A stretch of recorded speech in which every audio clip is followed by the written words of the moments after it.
What is up, guys? It is Jacob from QuadHunting, and today we are talking about the Lions-Packers final results. They just came in. I'm actually recording this just after they kicked that field goal as time expired.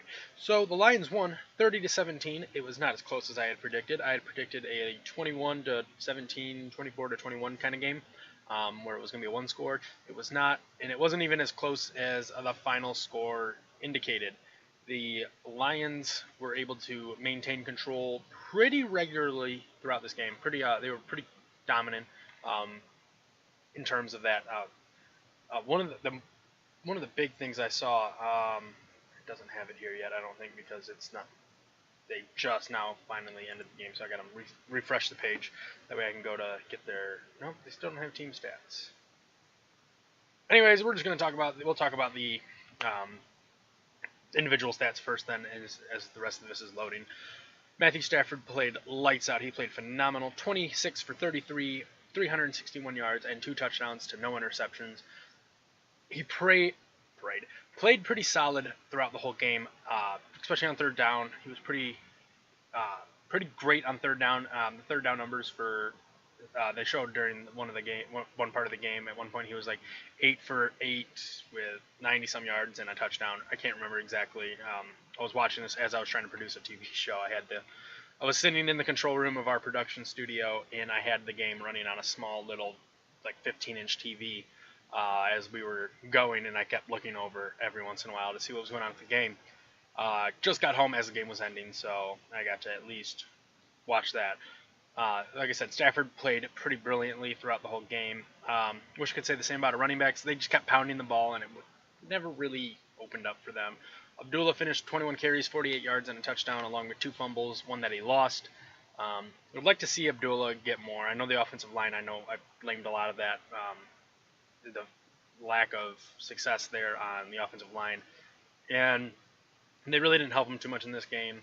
Talk more about the offensive line here in a little bit. Theo Riddick added 5 carries for 11 yards. Again, his impact is not really on the running game. His long was 14, so that means the other carries went for negative yardage. Agnew had that one. They did that same exact play that they did against the Steelers, where he took the ball on the end around. Got 4 yards in that one. Dwayne Washington again. Don't know why you're sticking with him as a short yardage back. 5 carries, 1 yard. I don't know with him anymore. He's just not producing, and I guess part of it is to do with the offensive line, but I don't understand. We're gonna go into receiving now.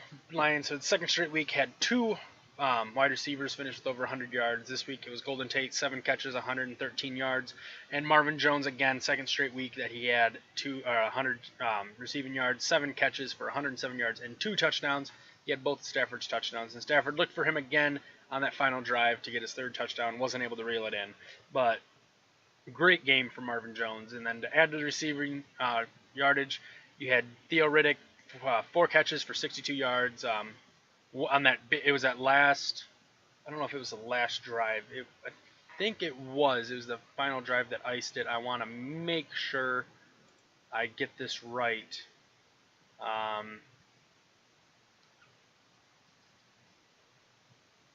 Where is it? I want to see it here.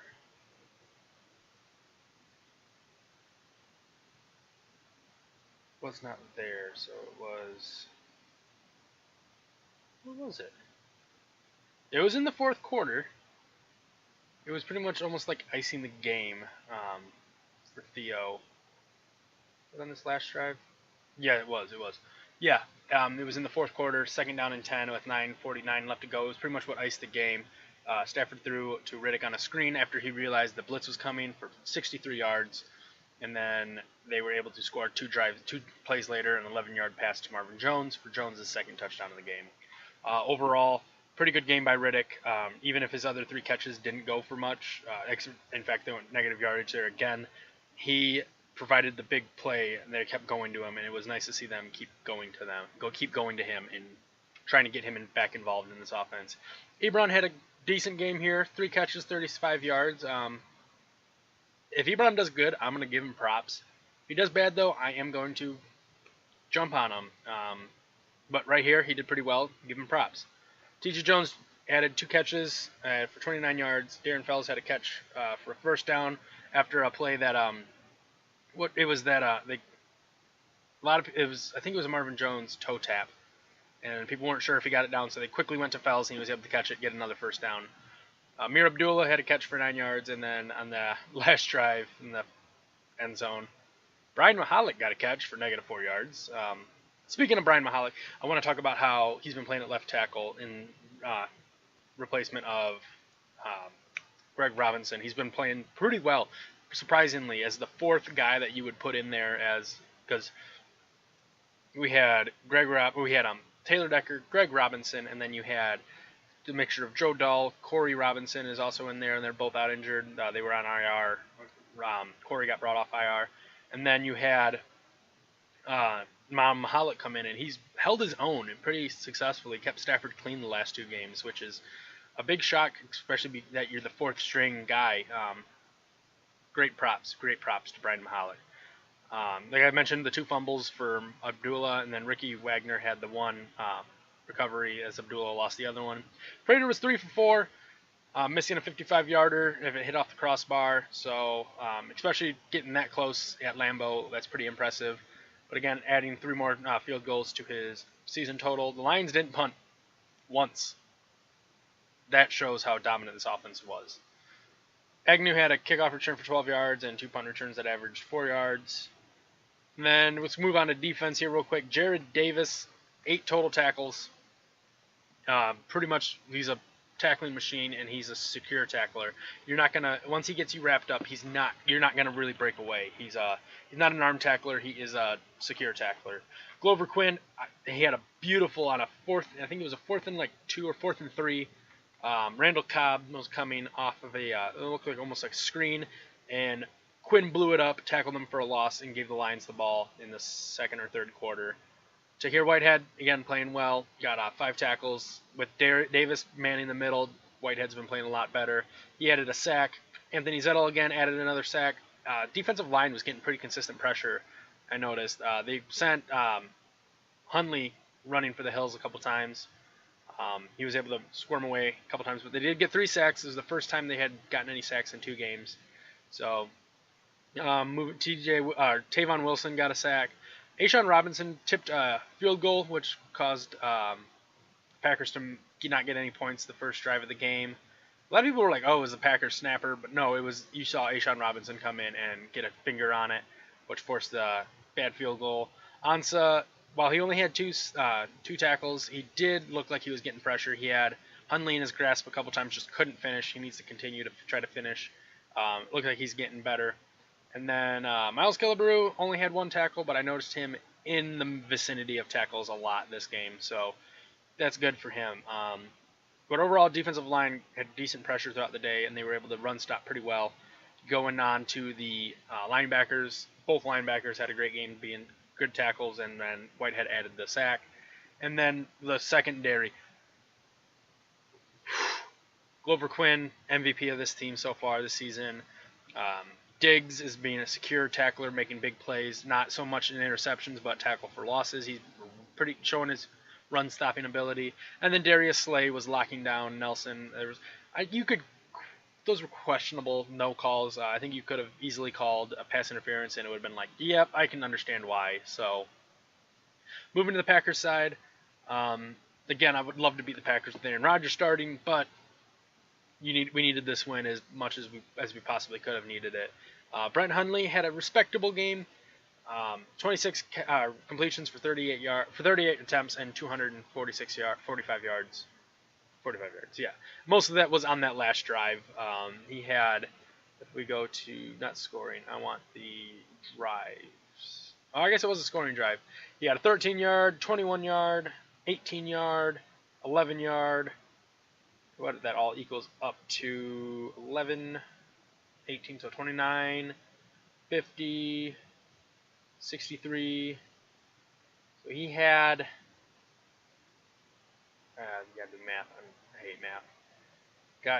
He had 81 yards on that final drive, when it was just the Lions were playing prevent and just the game was already in hand. They were up 30-10 with like a minute and a half left to go in the game. So the Lions had some some backup guys in there, and Hundley was then able to drive down the field as the Lions were just kind of like, whatever, we won.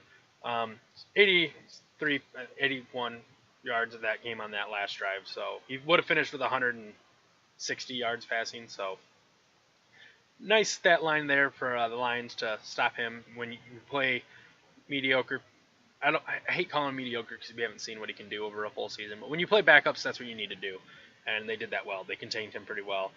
Running backs, Ty Montgomery had 5 carries, 33 yards. Hundley had 4 carries for 21 yards and a touchdown, so good for him there. And then Jones, what's his first name? I want to get this right. Aaron Jones. It's a rookie out of Texas El Paso, 22 years old, and he was born not too 4 months after me. Makes me feel older. But 5 carries, 12 yards. Yeah. Moving to the receiving, the Lions, again, they did not allow a single receiver over 60 yards, which just is a testament to how good our secondary is. And it might be a testament also to Brent Hundley, not Aaron Rodgers. But Adams had 7 receptions for 53 yards. Cobb had 5 for 58. Nelson had 4 for 35. And Kendricks had 2 for 32. Oh, and then Williams had 2 for 31. And that's pretty much your notables there, which was, and what I noticed a lot is even though the secondary or linebackers would allow completions, they would be right on there. It'd be short completions. They wouldn't give up a huge pass or huge gain. So that's nice to see. Randall had their 1 recovery of a fumble that Abdullah did. Mason Crosby, he was not 1 for 1. He was 1 for 2. He had a field goal blocked. But got to give props to the whole that whole team. To 7 seconds left to go in the second quarter, as the halftime was approaching, they sprinted on the entire field goal unit as they didn't have any timeouts left, and they made it. It was within 10 seconds left in the game, and left in the half, and that's awesome. I was very impressed when I saw that. They just corrected it. It is 1 for 2. I'm trying to see some other. Martinez, their middle linebacker, he played every play, and that is Blake Martinez, second season out of Stanford. He is actually born 7 months before me. Makes me feel a little less old. Had a forced fumble and 10 total tackles. McPerry had half a sack, and Lowry had half a sack. That was the big thing I noticed. While they were getting pressure on Stafford, they weren't finishing and weren't getting the sacks, which was nice to see after so many weeks of Stafford just getting blown up. No interceptions forced by the Packers, and it was a quiet game for Clay Matthews. Had 3 total tackles, one tackle and 2 assists. So now they finally have the team stats in here, so we're going to get into that. Try to do that quickly. Third down efficiency was where the Lions killed it. They were 8 for 13 for 61% completion, or 61% third down efficiency. The Packers were 2 for 9 for 22%. That just is a testament to our defense. Looking. They beat us rushing 78 yards to 64. We've never been really a rushing team. We beat them in passing 353 to 233. We were sacked once. They were sacked 3 times. Keep going. I'm trying to find some. They didn't say we blocked a field goal, but I think that was a block. You see Ashawn Robinson hit his hand on the ball in the replay, so it might not have made it anyways, but penalties. The Lions only had 2 penalties for 19 yards. Packers had 2 for 20. Lions had 2 fumbles. Packers had none. Lions were able to score 3 touchdowns versus the Packers 2. And it was the field goals. We made 3 of 4. They made 1 of 2. We were 2 for 4 in the red zone, which I still would like to see get better. Packers were 2 for 3. Goal to go efficiency, the Packers were 2 for 2 for 100%. Lions were 0 for 2. That goal to go just seems like a issue for us. And the Lions controlled the ball 36 minutes 55 seconds, and the Packers controlled it for 23:05. The Lions definitely had the time of possession advantage on their side. That is all of the stats. Kind of a couple things I want to go to the next gen. I do kind of like these next gen things. Stafford had the longest completed air distance of 40.8 yards. Hundley had 30.1. The fastest ball carrier for the Lions was Riddick. He got topped out at 19 miles an hour, and Cobb for the Packers at 18.5. And the fastest sack, Tavon Wilson had a sack in 4 seconds, while Perry had it in 5.2. Now, I'm not going to go into the quarterback passing zones. I'm not going to go into the running back number, or where they're like had the most success. Wasn't really much. Defensive pass rush. Looks like the best pass rush the Lions had was from Jay Smith. It's a French name. I can't pronounce the first name. But he was averaged 3.9 yards away from the quarterback on every snap he was involved in. Ansah really was not all that much of a pass rush then at 5.54. Ashawn at 4.5 yards away from the quarterback, and Zettel at 4.16. The Lions did not let a single guy get below 4 yards away from Stafford averaging. I like the next gen stats. Those are kind of cool to see. Golden Tate had 7 receptions, 9 targets for 113 yards. So what was interesting to see here out of the receiver separation, TJ Jones averaged the most separation away from his defender at 3.1 yards. Marvin Jones averaged the least at 1.24, so he's been fighting for the ball a lot more and making a big stride there. Ebron at 1.86, Tate at 2.91, and Fells at 2.82. League average is 2.73 yards away. So they had definitely Jones above that, and TJ Jones above that, and Marvin Jones way below that. For the Packers, Richard Rodgers was the worst at 1.16. And here's a testament to Darius Slay as he was covering Jordy Nelson for the most part. 1.82 yards away, so getting the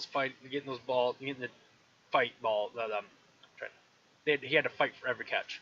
And Darius Slay played him pretty beautifully. I don't really care about the running where they were the most successful, because they were not successful running. Abdullah did have 1 touchdown, but Stafford, it looks like when he's going right over the middle is where he's the best. If it was about the line of scrimmage, he was 4 for 4 for 69 yards. 10 yards out, he was 6 for 7 for 81, and then 10 to 20, he was 1 of 2 for 16 yards. When you get those deep balls, though, it seems like he likes the right side, as his 2 touchdowns came on the right side. He was 4 for 5 from line of scrimmage to 10-yard line for 41 yards and a touchdown. 2 for 2 from 10 to 20 yards out for 36 yards. And 1 for 2 for 25 yards and a touchdown when he's going from the 20 to the 30. When he's throwing between the 20 and the 30 yards away from the line of scrimmage. So, that's awesome. I like that. Like I said, I'm a nerd for this kind of stuff. But something to mention with Hundley, and this shows where the Lions' weakness is right in the middle. I probably could take a picture of this and have it in the video, but Hundley was perfect when throwing over the middle. Behind the line of scrimmage, he was 3 for 3 for 33 yards, 9 for 9 for 77 yards between the line of scrimmage and 10 yards out, and 1 for 1, 21 yards when he's going from 10 to 20 yards. Wouldn't that put him between 20 and 30 then? Maybe it was catch and run. But that's where the Lions are the weakest, is right in there in the middle. Deep ball, though, the Lions are pretty successful. I like next gen stuff. So that's kind of what I rambled. I rambled a lot. I've tried to stop doing that. But anyways, that's the Lions-Packers. Lions win 30-17. The Lions will be taking on the Bengals at home, Ford Field. And I believe that's just the normal 1 o'clock game, I would hope. I like it when they get those 1 o'clock games. We're going to go there real quick, look at Week 10, and see who the Lions will be playing next, if it will let me. Come on, go to the next week. There we go. Now you're loading. Week 10, the Lions play the Browns. Finally got a 1 o'clock, and it's on CBS. I don't really like their presentation, but whatever. And that's a big thing. The Lions can definitely get back on the win streak here. If they can beat the Browns, and I believe they will. Taylor Decker looks to be apparently close to ready to play there. So That would be awesome. Get a win streak going here. Beat the Browns at home. And then after that, Week 11, this is when I think our schedule is supposed to be starting to get easier. We play the Bears, 1 o'clock at Bon Fox. So we can get a streak here. Then it's Thanksgiving against the Vikings. That's that 12:30 game in this normal time slot. Week 13, we'll see the Lions taking on the Ravens. These are all definitely very winnable games, and that's what we need right now. We need those games where we can start to get a roll going here. The Buccaneers don't look as good as everyone thought they were going to be at the beginning of the season. Jameis Winston appears to start looking like to be a bust. Lions then play the Bears again at Ford Field for a 4:30 game on Saturday, December 16th in Week 15. Week 16, the Lions then take on the Bengals. This schedule just appears to be easy. It's a little worrisome because you know they're going to drop 1 or 2 of these games. And then Week 17, the Lions will finish off the season. Green Bay at Ford Field. Again, all winnable games. It's not like any of these games you look at like the beginning of the season where you're like, I don't think they can beat them, or like last season when it was we hit a wall of good teams at the end of the season. These are all teams I think we can beat, and I think we can be pretty successful against. So, yeah, upcoming stuff, a lot of games. Well, not a lot of games. We're actually at the halfway point of the season, Week 9. So, if you like the video, go ahead and leave a like down below. Hit the subscribe button next to that, and then if you hit that little bell, you'll get a notification every time I post a video. Hopefully it'll be more than average, more than I've been averaging lately. And if you go ahead and leave a comment down below, what do you think of the Lions win? Were you predicting a similar outcome? And let me know what your thoughts are on next week. Next week, I'm going to reopen up the Q&A. I did not do one this week, and I did not do one last week because I didn't know if I was going to have time to actually do one. I'm going to reopen it, so go ahead. If you have any questions that you want answered in next week, Browns versus Lions preview video, go ahead, leave those down below, and I will talk to you guys all next time.